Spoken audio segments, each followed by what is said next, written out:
तो इसलिए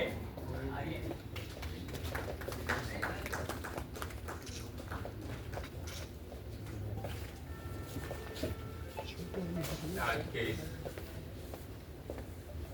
सम्मान समारोह के परम आदरणीय अध्यक्ष प्रोफेसर प्रसाद दीक्षित जी, इस पर हम लोगों की बहुत ही कृपा रहती है। आपके वक्तव्य से कुछ न कुछ मुझे सीखने का प्राप्त होता है।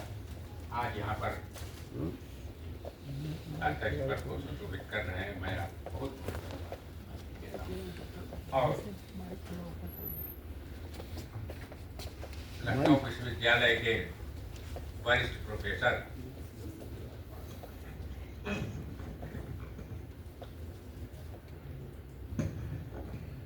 हरिशंकर मिश्र जी, जिन पर भी मुझे बहुत कुछ जिनसे सीखने को मिलता है, जिनके वक्तव्य से, मैं उन्हें बहुत बहुत धन्यवाद देता हूँ। और फर्रुखाबाद से पधारे हुए परम आदरणीय श्रेष्ठतम कवि प्रोफेसर शिव मंबर जी, जिनको मैं कई बार कवि सम्मेलनों में, आपका संचालन में मैं देख चुका हूँ। मैं आपकी रचनाओं से बहुत ही प्रभावित हूँ। ये मेरा दुर्भाग्य ये कहा जाएगा कि मैं उनसे कभी मतलब परिचय मेरा नहीं हो पाया, मगर आज उनसे परिचय हो रहा है। मैं आपको बहुत बहुत नमस्कार करता हूँ।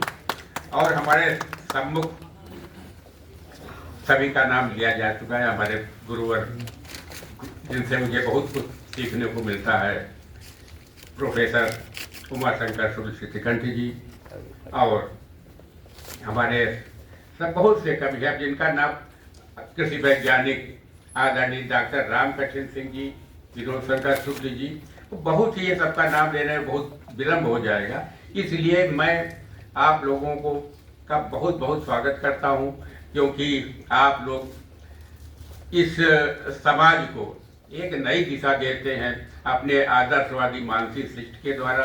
इसीलिए कवियों और साहित्यकारों को सदैव समाज पूछता रहा है, और आपका पूजन करके, आपका सम्मान करके स्वयं ये संस्था, मैं धन्य हुआ हूँ, मेरी संस्था के सभी पदाधिकारी धन्य हुए होंगे, और सभी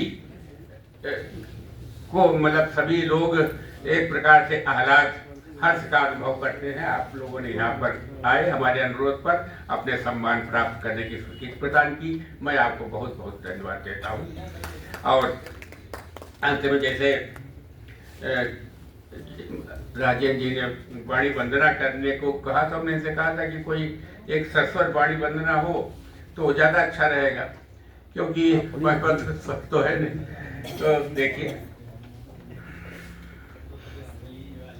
एक झनकार, दो छंदों का आदेश है कि एक झनकार बरसाती कोटि भाव घन, ऐसे काव्य कोश स्रोत वीणा के मधुर तार, शुभ्र दन शुभ्र तन दसन, बसन है प्रभा के पुंज, मंद पड़ जाते कुंद कुंद।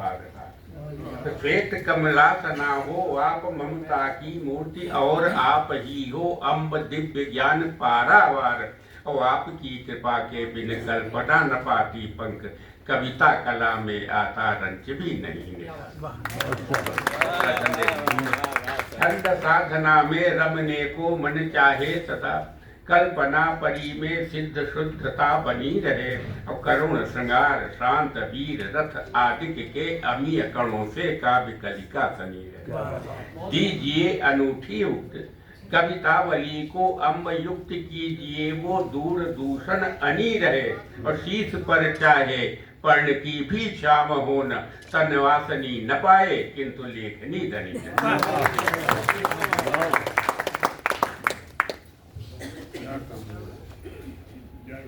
शायद मुझे बताने की आवश्यकता नहीं है कि मैंने क्यों कहा था कि उनकी वाणी वंदना हो। तन आसनी न पाए, अरे इतना, यही ये जो अदम्य जिजीविषा और अकूत समर्पण है जिसके पास, वही माँ वाणी के मंदिर में अनवरत साधना का दीपक जला सकता है। सबके बस की बात नहीं है। और अब मैं